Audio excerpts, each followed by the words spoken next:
Hello दोस्तों, नमस्कार। जैसा कि आप देख रहे हैं कि आप सुन रहे होंगे कि भारत पे 500% का टैरिफ है ना। तो विदेश मंत्री जयशंकर साहब की बात भी सुन लेनी चाहिए भाई, है ना। बड़ा मज़ा आता है इनकी बातों सुनने में, क्योंकि इनका स्टेटमेंट बहुत सटीक होता है और संतोषजनक होता है। मुझे काफ़ी अच्छा लगता है इनका इस प्रकार का स्टेटमेंट। तो यहाँ पर ही भारत जो है इसके तहत रूस में, हाँ, रिपब्लिक पार्टी सिंडिकेट ग्राम। तो पत्रकार के द्वारा पूछा गया कि सर, ये जो आप भारत और चाइना पे जो बोला जा रहा है कि रूस से तेल ले रहे हैं, तो इस पे तो 500% का टैरिफ का प्रस्ताव है। तो इस मामले पर जब भारत के विदेश मंत्री जयशंकर साहब से सवाल पूछा गया तो उन्होंने इसका दिलचस्प जवाब दिया। फैंटास्टिक जवाब। जब ऐसा कुछ होगा तब देखा आ जाएगा। बात तो सही है। अमेरिका में जब भारतीय विदेश मंत्री जयशंकर साहब से इस बारे में सवाल पूछा गया तो उन्होंने कहा कि अगर लिंडसे ग्राहम के प्रस्तावित बिल, मतलब जिन्होंने ये बिल प्रस्ताव में लाया, ट्रम्प साहब के साथ गोल्फ खेलने गए थे और उसके दौरान इन्होंने बताया कि सर ऐसा ऐसा है, आपने बहुत मिन्नत कर लिया, एक बार थोड़ा सा अकड़ दिखाया जाए तो ये चीज़। तो ट्रम्प साहब बोले चल ठीक है, तू ही कर ले, बदनाम होगा तो तू, बाकी अगर ऐसा पॉसिबल हो गया तो मैं आ जाऊँगा। ट्रम्प साहब को तो मीडिया में छाने का पता ही है, यूफोरिया है।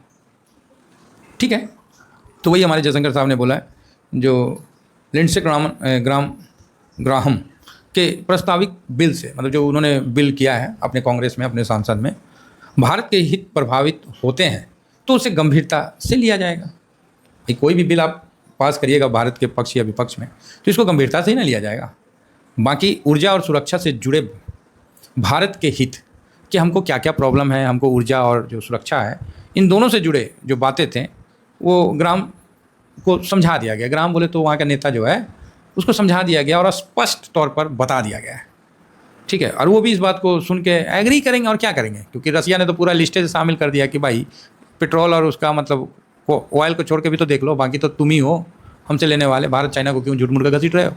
पूरा यूके ले रहा है, पूरा यूएस, मतलब यूके जो भी है, यूनाइटेड किंगडम हो गया, प्लस पूरा यूरोपीय संघ वो ले रहा है, ईयू ले रहा है, यूरोपीय संघ। तो यहाँ तो भारत कहीं नहीं है, गैस सबसे ज़्यादा यूरोपीय संघ ले रहा है। बताओ, एक तरफ से आप यूक्रेन के साथ खड़े हो, दूसरी तरफ से आप रसिया को जाकर पूरा भाई गैस दे देना, मेरे में एनर्जी का बहुत कमी है। रसिया बेच रहा है तो धंधा है भाई, गंदा है लेकिन धंधा है, यही बात है। तो ये बात समझाया गया है। बाकी अग्रहम साहब इसको समझ भी गए होंगे, जयशंकर साहब का ये कहना है। बाकी जब ऐसा कुछ होगा तब देखा जाएगा, ये वर्ड जो है ना परफेक्ट है। और कोई किसी से पूछा जाएगा तो यही बोलेगा, जब ऐसा कुछ होगा तब देखा जाएगा। अर्थात ये वर्डिंग आपको कॉन्फिडेंस देता है कि मतलब ओके है, क्योंकि ज़रूरी नहीं है कि ऐसा कुछ हो। ये जो लास्ट का लाइन है ना, जब ऐसा होगा तो देखा जाएगा, और ज़रूरी नहीं है कि ऐसा कुछ हो। बिल तो 75 आते हैं, क्या 75 पास हो जाते हैं? आप ही बताइए। तो आप बोलोगे बात तो सही है। तो ये लाइन मेरे को परफेक्ट लगा। 2-3 न्यूज़ को भी मैंने कवर किया था तो उसमें भी ये लाइन जो था ना, बाकी जब ऐसा कुछ हो तब देखा जाएगा, क्योंकि ज़रूरी नहीं है कि ऐसा कुछ हो। हर आदमी को एक दिन तो ऊपर जाना है, लेकिन ज़रूरी नहीं है कि आज ही चले जाना है। इसका ये मतलब तो नहीं बनता है कि आदमी जीना छोड़ दें कि ना भाई हम तो संन्यास ले लिया, अब हम जा रहे हैं हिमालय पे। तो क्या हिमालय पे जाने से क्या आप ऊपर नहीं जाओगे? जाना तो पड़ेगा। बात समझ रहे हैं? तो ये बात है कि जाना तो सबको है, लेकिन इसका ये मतलब नहीं है ना कि आप जीना छोड़ दोगे। ठीक है, जब जाना है तब जाएंगे, जब तक है तब तक तो जी लें, है ना। अक्षय का डायलॉग जोली LLB में कि अरे आधा घंटा या आधा दिन का वकील बचा हूँ बार काउंसिल से, तब तक तो लड़ सकता हूँ माथुर साहब। तो बोला हाँ काहे नहीं, लड़ो और लड़ो। तो जज बोलता है वकील साहब कोर्ट में लड़ाई भिड़ाई की बातें मत करिए। बड़ा बढ़िया लगता है वो लाइन। तो उसी तरह जयशंकर साहब ने बड़ा मजाकिया स्थान में एकदम फर्स्ट क्लास 2 टुक समझा दिया गया। तो अच्छा है, इसे बहुत क्लियर व्यू मिल गया है हम लोग को आने वाले समय पे और मार्केट पे भी, तो बढ़िया है। नेक्स्ट अपडेट आ रहा है निकल के डिफेंस डील का। आप जैसा देख रहे हैं कि डिफेंस में बहुत ज़्यादा आपको रिटर्न दिख रहा है। तो सबसे पहले तो डिफेंस म्यूचुअल फंड ने 3 महीना में 39% का रिटर्न दिया है। क्या आपको इस तेज़ी में शामिल होने या सतर्क रहना चाहिए? तो ये देखिए, डिफेंस का म्यूचुअल फंड के बारे में बता रहा। तो एक ETF है एमओ डिफेंस, ठीक है, इसका भी अपन देख लेते हैं 3 महीना में कितना % दिया है। तो ये तो भाई साहब 3 महीना बोले तो जुलाई चल रहा है, तो जून हो गया 3 तारीख, है ना, मई जून, मतलब अप्रैल 3 तारीख से देख लिया जाए। है ना। अप्रैल 3 तारीख 4 तारीख से देख लिया जाए। चलो यहाँ से हम देख लेते हैं 7 अप्रैल से, और ये मोटा मोटी आपको 46% का रिटर्न देता हुआ दिख रहा है ना। और मार्च से देख लीजिए तो आपको 71% का रिटर्न देता हुआ दिख रहा है। तो 4 महीना में, तो 4 महीना में आपको मतलब मार्च 3 पकड़ लीजिए, है ना, 3 मार्च से है, ये देखिए 3 मार्च से 4 जुलाई, तो मोटा मोटी कितना हो गया, तो मार्च से हो गया अप्रैल 3, मई 3, जून 3, जुलाई 3, 4 महीना। 4 महीना में भाई साहब 71.25%। तो आपको नहीं लग रहा है कि भाई 71% 4 महीना में दिया, वहाँ पर इतना कम क्यों दिखा रहा है। चलो 4 महीना छोड़ो, 3 महीना में देख लिया जाए तो 3 अप्रैल, ये 3 अप्रैल के बाद सीधा डाउन है, तो ये देखिए, ठीक है। तो 3 महीना में 37.64 और 4 महीना में 71% का आपको डिफेंस में रिटर्न बनता हुआ दिख रहा है। तो 4 महीना में 70 कितना जी, 71 ना मान लीजिए मार्च, और 28 फरवरी से भी देख लेते हैं तो 73% का रिटर्न बनता हुआ दिख रहा है। तो ज़बरदस्त रिटर्न बना है पिछले 4 महीना में। तो म्यूचुअल फंड के हम ETF वालों ने भी हम ज़बरदस्त धांसू टाइप का रिटर्न बनाया है। अब आते हैं थोड़ा सा कुछ रक्षा बजट पे। तो 2 साल में लगभग 60% का रिटर्न दिया हुआ है। तो काफ़ी अलग अलग न्यूज आ रहा है। तो ब्रह्मोस जो है मोदी सरकार का मतलब क्रांति के अंदर में आता है, मेक इन इंडिया में जो है इसका मतलब ये आता है, ठीक है। तो बस सभी जगह डिफेंस म्यूचुअल फंड के बारे में बताया जा रहा है। तो आपको पता होना चाहिए कि डिफेंस ETF अपने आप में एक ज़बरदस्त बड़ा बढ़िया मतलब है।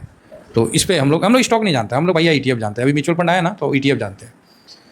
जिस तरह 1.05 ट्रिलियन रुपया की मंजूरी से रक्षा शेयरों में तेजी, ओके, DAC, ठीक है, DAC से 101.05 ट्रिलियन रुपया की मंजूरी से रक्षा शेयरों में तेजी, पारस जो भी है, और 9% तक उछला। तो नो डाउट अपना डिफेंस ETF भी ज़बरदस्त है, और हम लोग काफ़ी अच्छा मतलब ऑपरेशन सिंदूर के बाद भी अच्छा मतलब हम लोगों ने इस पर कमाई किया है।